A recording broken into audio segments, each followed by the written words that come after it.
所以，来吧，贝下龙，在平安中，阿泰来，戴上王冠，巴拉，他的新郎，波伊卡拉，来吧，新娘。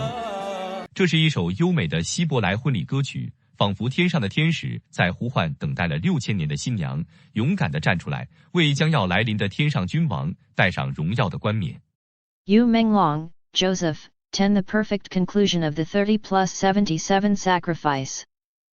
It was not until the conclusion of this series that I finally understood, Jesus, in reality, represents the sum of 30 plus 70 plus 7. He began his public ministry at the age of 30, preached for 70 times 7 days, which amounts to a year and a half, and ultimately, upon the cross, fulfilled the will of God the Father. This also explains the Chinese customs of observing a 7-day mourning period for the deceased, as well as the 7-7, 49-day, sacrificial rites. In truth, these traditions exist to help us comprehend this ultimate form of sacrifice.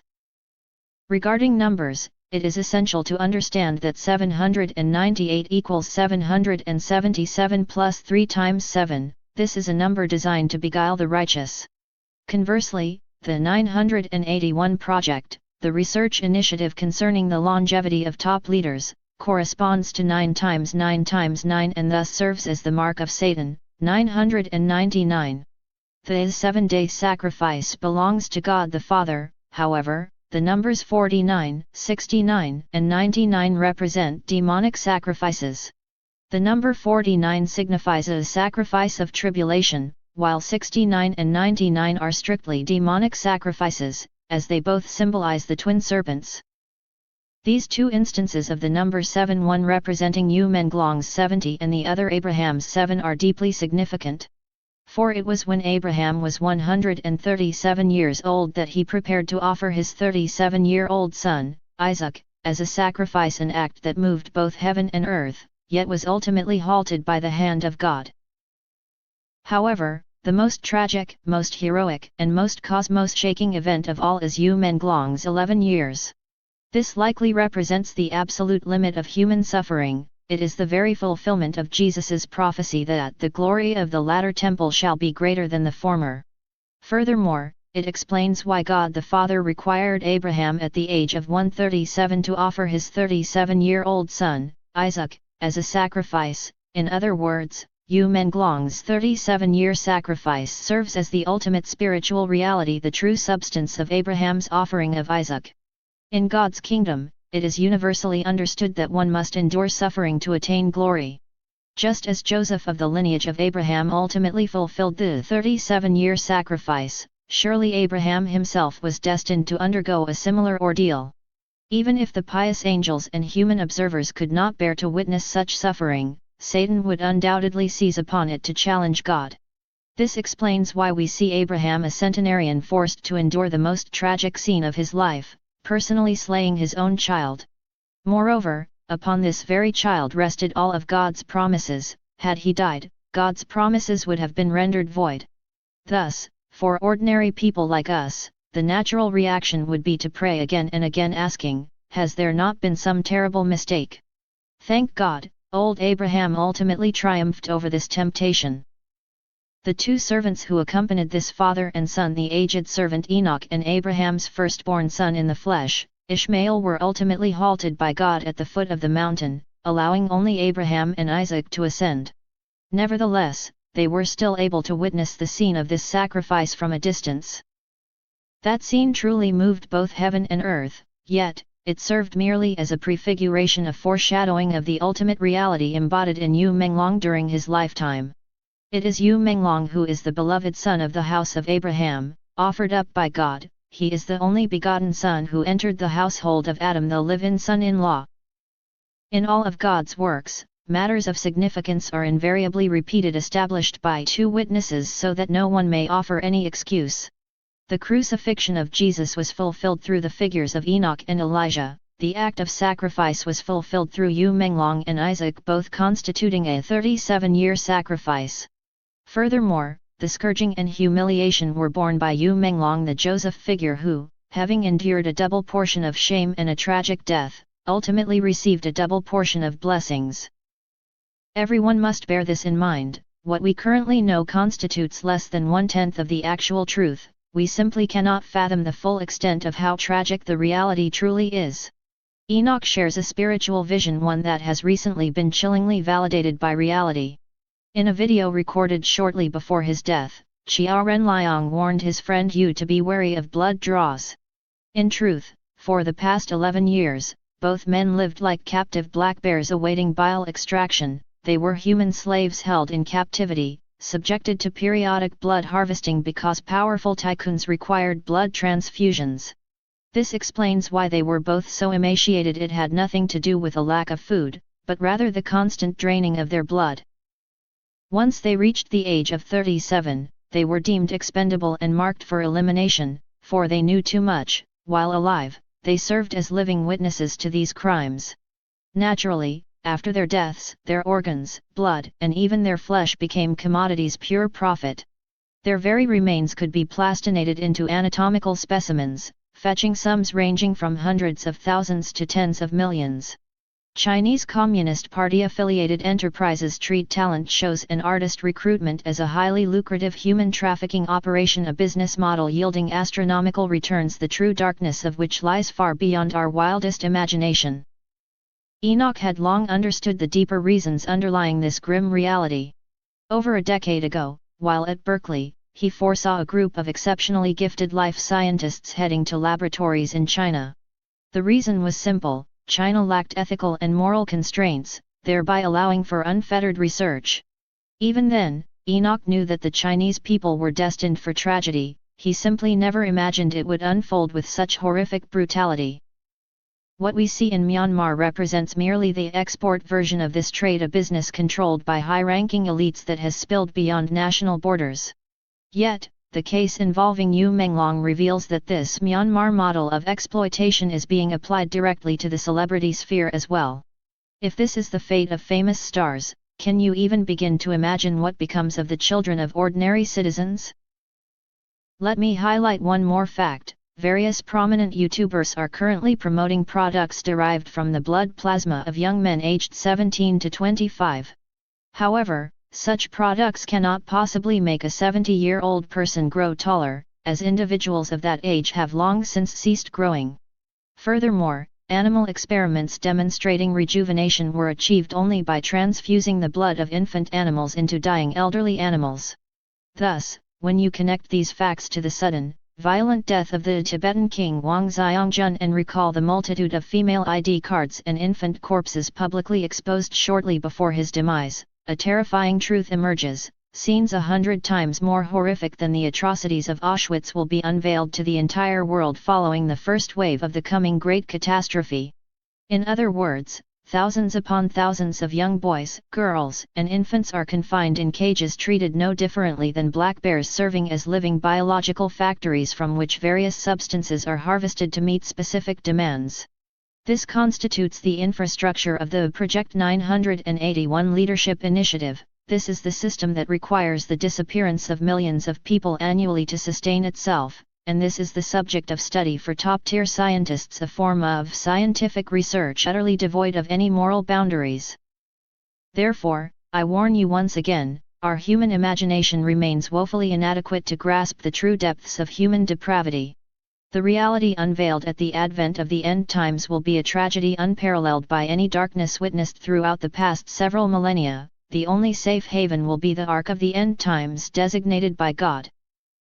Even as I write this post specifically on November 17, during the broadcast of a news commentary program, God has once again exposed truths I previously witnessed in the spiritual realm. This serves as a corroboration of the very points raised in this post. Within those cyber fraud compounds, infants are being used to extract elixirs for rejuvenation. May these perpetrators be damned. I urge you all to go and see this for yourselves. Furthermore, Antisu has just broken the shocking news that 3 million young people go missing every year, yet the actual truth is far more terrifying than what has been disclosed. God is a God of Eastern wisdom, a God of comprehensive detail, whose balance and precision are flawless in every respect. When we surrender ourselves to God's divine arrangement, we effectively become bound by His will. Yet, regardless of how tragic or harrowing the immediate outcome may appear, the ultimate result is eternal glory. Of course, individuals like Yu Menglong are exceedingly rare. The vast majority of the 10,000 kings must remain within the ark physically alive to return to the Garden of Eden. For God desires that we undergo a breaking of the flesh while still living, so that through shared suffering and mutual support we may ultimately grow together into a single, unified entity. This constitutes the true essence of circumcision, and it is an absolute prerequisite for achieving spiritual unity. Without being broken, it is impossible to become one. To understand this, one must look to the story of how Noah built his ark. It reveals how Noah performed a spiritual circumcision upon the trees, a process that allowed them to grow together into a single, interconnected raft. Not a single nail was used, instead, the trees themselves grew and fused into a unified whole. And so it shall be with the ark of the end times. Enoch himself will personally lead you all within the ark to undergo this spiritual circumcision and become one. Naturally, this does not imply a physical fusion into conjoined bodies, but rather a spiritual fusion, a becoming one in heart and mind. Remember this, everyone, the ways of heaven are the exact opposite of the ways of the human world. In the human realm, a king aspires to be an absolute master, inflicting whatever abuse he pleases upon his subordinates. If he wishes to kill, to devour, or to toy with them, he simply does so. That is the nature of a human king. Yet, the kings of the highest celestial realms descend to earth instead. They immerse themselves in the deepest human suffering and endure the most tragic of fates. Ultimately, God utilizes these very experiences to nail down and eradicate the root of all sin, the house of Satan. Just look at that pack of scoundrels within the party. They offer up their own daughters to their superiors to be ravaged, while they themselves stand guard at the door. If they treat their own flesh and blood with such cruelty, how could they possibly harbor even a shred of compassion for the common people? Therefore, do not limit your opposition solely to she. Do not delude yourselves into thinking that the moment she falls from power, this wicked party will suddenly mend its ways and turn righteous. Such a notion is utterly unthinkable. God once chose one of the finest high-ranking officials within the CCP, Shi Zongsun.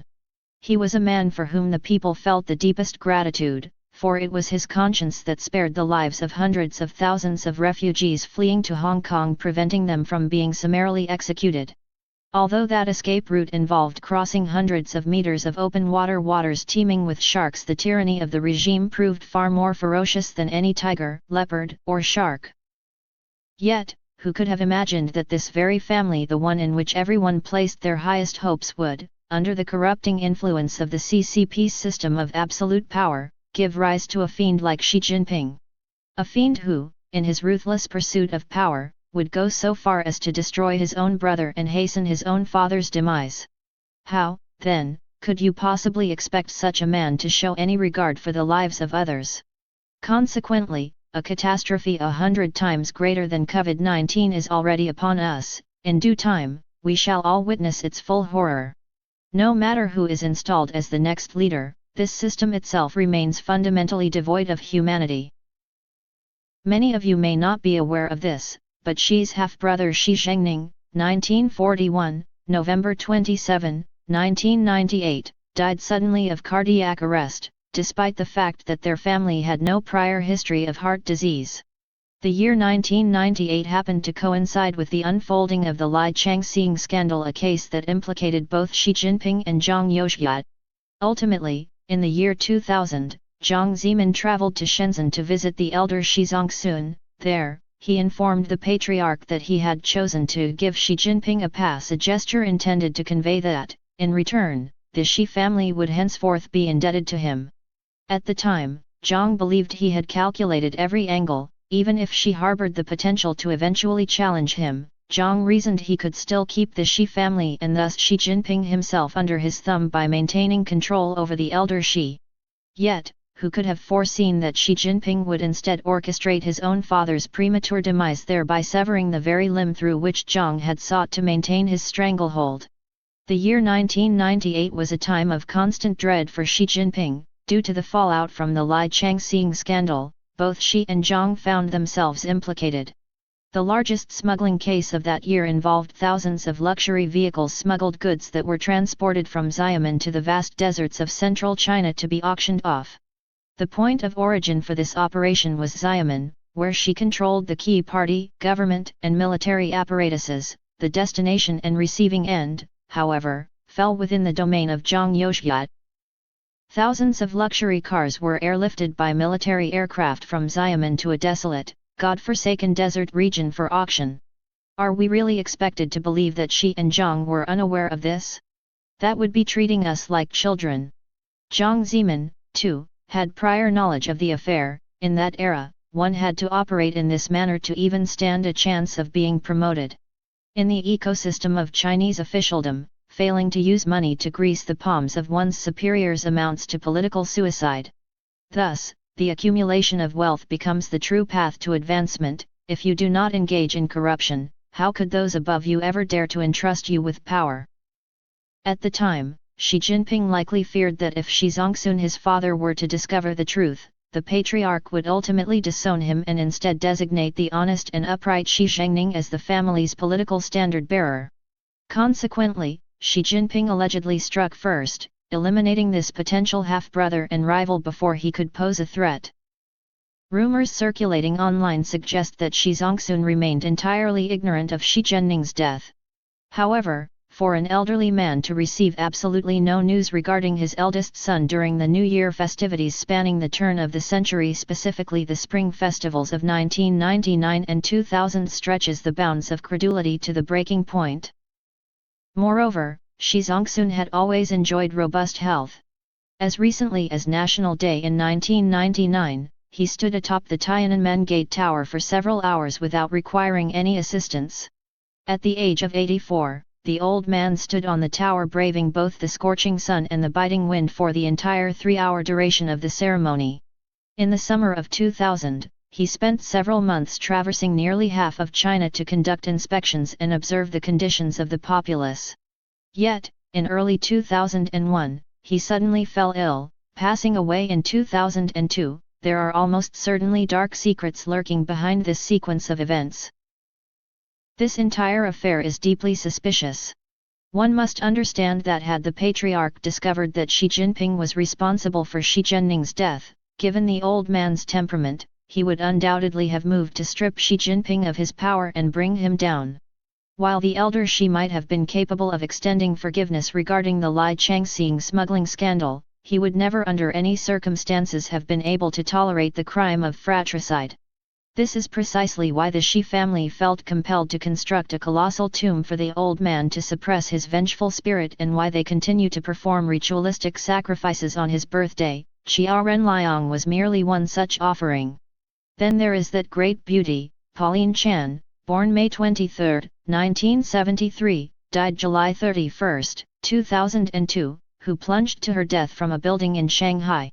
Shi Zongxun passed away on May 24, 2002, in July of that same year, just 69 days after Xi's death. This beauty, who happened to have been born on the very anniversary of his passing, committed suicide by jumping from a building.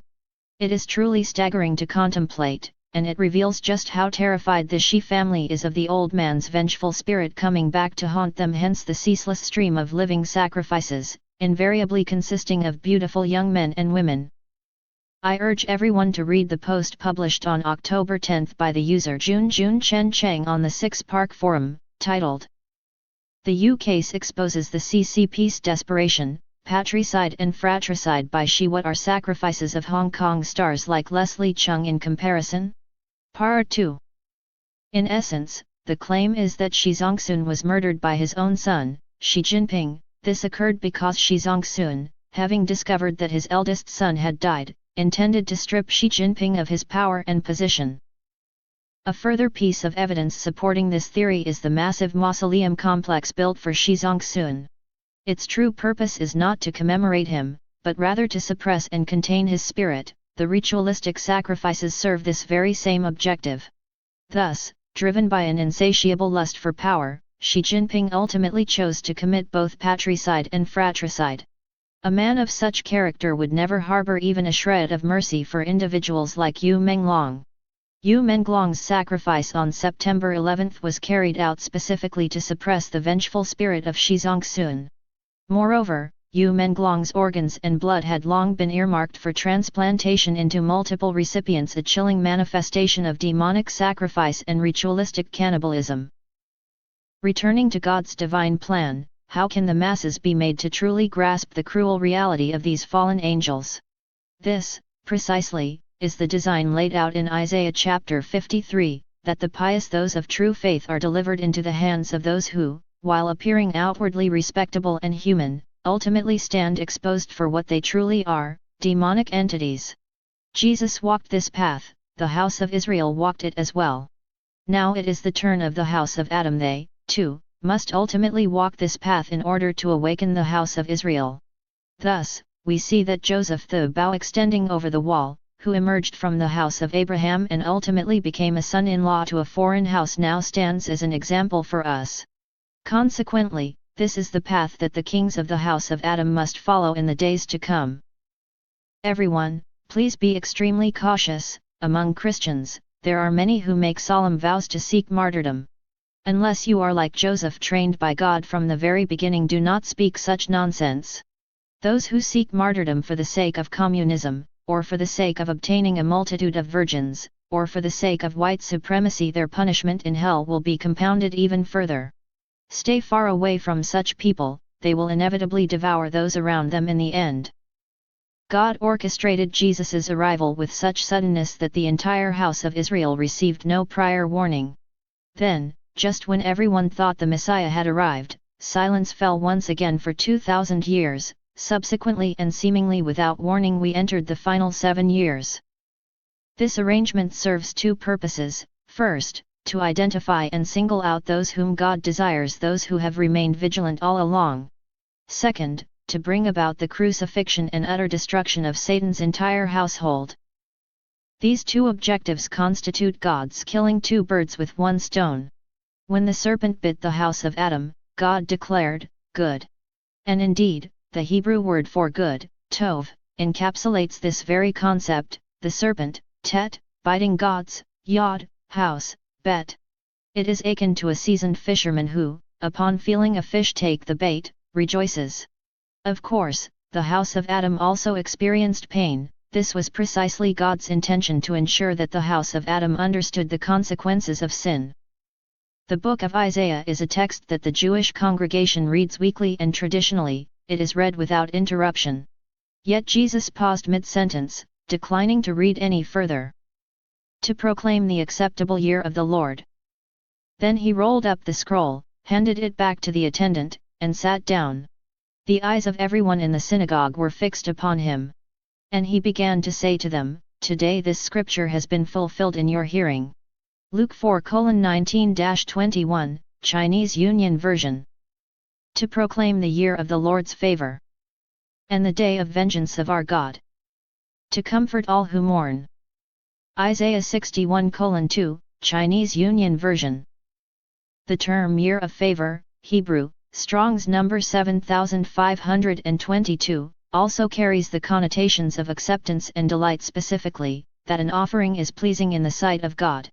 Jesus paused at the phrase "the year of the Lord's favor" and did not proceed to read the second half of the verse "and the day of vengeance of our God," because that was not the purpose of his first coming. Consequently, that part of the prophecy would not be fulfilled until 2,000 years later. Yet, this specific word holds a profound significance. Resh represents man, Tzada represents warrior, Yod represents of God, and Nun represents son. Thus, the word signifies that God takes delight in his own Son going forth to wage spiritual warfare in the guise of a human being. Jesus, Abraham, and Yu Menglong all belong to this category of individuals. Jesus originated from the kingdom of God and served as a model for this world. As a model, to behold him was akin to beholding God himself, though he was not God. Similarly, Yu Menglong serves as a model for us, the lineage of Adam coming from the lineage of Abraham. By observing Yu Menglong, we come to understand precisely how we ought to conduct ourselves. However, within the context of Christianity, this model Jesus has been distorted by Satan. This distortion arose, in part, because Eastern modes of thought differ fundamentally from Western ones, a distinction that became starkly evident during the era of Paul's missionary work. When Paul preached God's love and the Torah to the Gentiles, they ultimately demanded a simple answer: what, exactly, is love? Consequently, Paul took his own personal understanding of the concept, chewed it up, so to speak, and then redefined it: love is patient. The result? Look at the church today. Everyone can recite this definition by heart, yet how many are actually capable of living it out? Indeed, it often seems that those who have memorized it most flawlessly are precisely the ones whose daily lives are most rife with corruption and sin. Why did God not provide a simple definition? Does the entire Torah offer no definition of love? Yet, God created the entire universe and bestowed upon us the complete Torah. If one were to attempt to encapsulate this entire universe in a single word, that word would undoubtedly be love. How, then, could one possibly simplify it? How could one define it? Given this definition, if God failed to act, if he withheld a mystery, it would be tantamount to murdering those ignorant of that mystery. Such a thing could never possibly occur. Therefore, the Holy Spirit was constantly alerting Paul that his teachings contained the venomous hooks of Satan, yet, Paul attributed these dreams and visions to attacks by the enemy. Paul was remarkably candid, meticulously documenting his thoughts, the visions he beheld, and even the errors he committed. This included his adoption of simplistic Greek modes of thought and Greek philosophy, along with the trial and error process he underwent, elements which, the moment they are juxtaposed with the Torah teachings of the Israelites, instantly expose their true nature as the work of Satan. This explains why every Christian church requires its leader to wield an iron rod forbidding this and prohibiting that merely to maintain its cohesion. The moment that leader shows leniency, the entire church structure collapses, for it is riddled with fatal flaws. To this day, we remain uncertain, upon whose shoulders will the ultimate burden fall for the lost souls of these 3 billion plus people. Do you know? Paul's original Hebrew name was Saul. The very first instance of this name's usage appears when Simeon, naming the child born to him by a Canaanite concubine from the city of Shechem, chose the name Saul, which signifies grave or tomb, thereby commemorating the fact that they had turned the city of Shechem into a graveyard. Furthermore, King Saul, who reigned prior to David, belonged to the tribe of Benjamin. Paul, too, was a Saul from the tribe of Benjamin. Ultimately, both men met the exact same fate: they were beheaded. John the Baptist, who was, in essence, the reincarnation of the old Adam fulfilling the role of Elijah for Jesus, eventually succumbed to doubt regarding Jesus and was likewise beheaded. These recurring patterns and divine ordinances serve, in truth, as God's means of helping us discern the true nature of things. The one chosen to serve as the trailblazer for the house of Adam is Yu Menglong, a man who, at present, professes belief in absolutely nothing. In this regard, he stands head and shoulders above the vast multitude of religious believers who, despite their faith, are ultimately destined to be lost. Enoch foresaw long ago that the vast majority, perhaps as much as 90% of those within the house of Adam who had once subscribed to Pauline Christianity, would ultimately follow the path of Esau and fall away. Conversely, those who currently profess no religious faith whatsoever are the very ones who will ultimately emerge as the true pillars of the ark. This is precisely why God requires every member of the house of Adam to forsake their ancestral home, to dwell in solitude within the wilderness, and there to await the arrival of the angels who will escort their entire household safely into the ark. This is a matter God emphasizes most strongly: if two families are meant to support one another, yet fail to do so, even if they were to arrive at Enoch's very doorstep, he would not grant them entry. Nor would the angels guide them to meet Enoch; instead, they would be cast aside immediately. Consider Yu Menglong. He fought his battle entirely alone. Ultimately, relying on his own immense capacity for self-salvation, that is, the strength of his own conscience, he won this first crucial battle. Yet, people fail to grasp this. They mistakenly assume that, much like Jesus, if one cannot even save oneself, how can one possibly save others? Those who hail from the heavens, however, understand this truth. It serves to galvanize their morale and steel their resolve for a fight to the death. Before God engages in battle, he requires a sacrifice. This is not because God delights in bloodshed, but rather to ensure that all remember the murderous nature and cruelty of the enemy. It serves as a stark reminder that should we suffer defeat, our ultimate fate, and indeed, Yu Menglong's ultimate fate, will be no different from that of the sacrificial offering. God ordained 2 specific sheep for this purpose. And Aaron shall cast lots over the 2 goats, one lot for the Lord and the other lot for Azazel. And Aaron shall present the goat on which the lot fell for the Lord and offer it as a sin offering, but the goat on which the lot fell for Azazel shall be presented alive before the Lord, to make atonement over it, to send it away into the wilderness to Azazel. Leviticus 16:8-10. The first of these represents the burnt offering, the offering consumed by fire, a sacrifice fully realized through the deeds of Abraham and Isaac. The second, however, is the sacrifice realized through the life of Yu Menglong. It must be understood that before God can sweep away Satan's entire lineage, that is, before he can eradicate sin itself, a just and necessary arrangement must first be established in the heavens.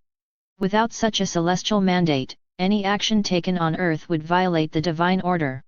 This arrangement is embodied by that solitary sheep, the one destined to perish in the wilderness, to die at the hands of the wicked, and specifically, to meet its end by being cast down from a great height. This event serves as the fulfillment of the true essence of God's sacrificial offering. Yu Menglong was, in the end, thrown from a high-rise building to his death. When that moment of ultimate sacrifice unfolded, not a single benevolent angel in the heavens harbored even the slightest hesitation in moving to utterly obliterate Satan's entire lineage. For this and this alone is the true root of sin, and the true embodiment of the vicarious atonement. Everyone must understand that the concept of vicarious atonement in Judaism differs completely from that in Christianity. In Judaism, vicarious atonement means that God temporarily chooses to overlook your transgressions, allowing you to cast aside your burdens and continue the spiritual battle unencumbered. In Christianity, however, vicarious atonement implies that Jesus has taken upon himself all of our sins. Jesus is the creator of all animals and the one who assisted God the Father in creating humanity. God drew him forth from his own eternity to serve as the standard, the perfect human archetype within our universe. Because he originated from eternity, if he declares that a specific person's sins have been vicariously borne by him, then every sin that person has ever committed from the dawn of time to the farthest reaches of eternity is effectively imputed to Jesus. Therefore, to continue asserting that Jesus remains sinless is nothing short of a delusion born of sheer ignorance. This is precisely why any adherent of Judaism, upon grasping this reality, would inevitably turn away. They simply could not bring themselves to believe in such a concept any longer. Why, then, did Jesus speak of vicarious atonement? It turns out that Jesus' actions served as a precedent and example for Enoch and Elijah. In the end times, when Esau's forces have slaughtered 200 million cavalry troops, it is these 2 men, Enoch and Elijah, who are called upon to die in Esau's stead. This constitutes the true essence of vicarious atonement. The sinless Enoch and Elijah must die once on behalf of their subordinate, Esau. While this may indeed appear unjust, the principle being upheld is that when subordinates commit errors, the leader bears the responsibility for the consequences of their actions. Hence, Enoch and Elijah must die for Esau. Yet, this is a sacrifice they undertake willingly. Their ultimate objective is to reenact Jesus' resurrection, thereby awakening the house of Israel, a profound truth that remains invisible to the uncomprehending eyes of man. Let me reiterate, the sins committed by human beings exist eternally, they can never be vicariously borne by another person, nor will they ever simply vanish. It is only when a person reaches a state where they are utterly incapable of sinning again that God ceases to hold them accountable for their past transgressions. However, should that person sin even once more, every single sin they have ever committed will be subject to divine judgment. The King of Kings and his followers will be truly incapable of sinning only when they achieve perfect unity within the Ark. In truth, none of us confined as we are within the limitations of our animalistic flesh can possibly avoid sinning. This is because our perspective is inherently limited. When one's vision is distorted or skewed, how can one possibly act in a manner that is truly right? However, when the King of Kings is forged together by God, a process occurring within the Ark during the final 3.5 years of Jacob's great tribulation, only then can we truly become sinless beings. This, too, is part of God's plan, the process of uniting Adam's lineage with the house of Israel.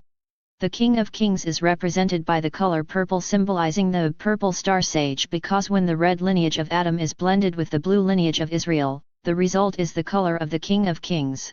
Within this blend, the red element representing sin serves specifically as the stone hedge God uses to block sin, acting as Jacob's ladder of ascension. Thus, Yu Menglong became the sacrificial offering crucified to seal the fate of Satan's lineage precisely for this purpose. His body, his organs, and his blood have already served to crucify Satan's entire household. For those of us seeking to avenge Yu Menglong, our task lies in the coming 2.5 years, working within the Enoch team to overcome this world. Ultimately, we aim to rescue Yu Menglong and his mother from the depths of hell along with many other righteous souls, and then, following Moses, to complete the 3.5-year journey of the Exodus during Jacob's Great Tribulation. This is the only method ordained by God to honor Yu Menglong's memory, and it is the true path to avenging him. I hope you all grasp this profound truth, the reality behind the sacrifice of 30+77. Finally, thank you all for listening to Enoch's channel. If you are a listener of the Jun Chen Chang channel who has also begun following us on YouTube, please continue to do so. For just as Jesus once dispersed the crowds of tens of thousands who followed him, doing so specifically to sift out those with true faith, so too shall it be now. When you witness the torrential floods descending and the entire earth shaking in a massive earthquake on a single day, know that this is the moment Enoch opens the gateway for our return to the Garden of Eden at the end of days. That day is very, very near.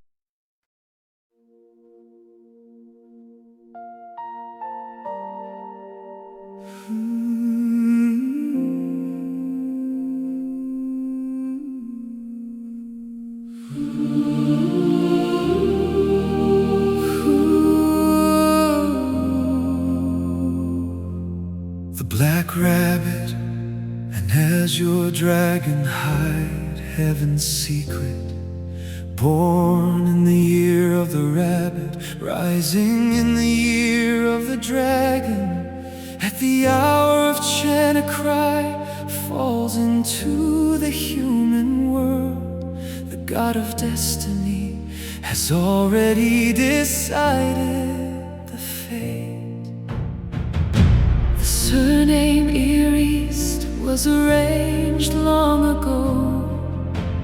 The ruler's heart is righteous, the servant's heart sincere. The way of heaven turns with the cycles of time. The house of Chen protects the world and brings great peace. Within 18 strokes lies a hidden mystery. A woman wearing the grain reveals the true name. Bundles of heavenly harvest fill the storehouse. Fish gather in schools reflecting the light. Dragon and phoenix sing together in one voice. The ark set sail toward the distant horizon.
for 10,000 miles. The staff of Jacob is revealed. Ancient truth speaks to the world. The light of Ziwei breaks through the mist. The road home lies beyond heaven's gate.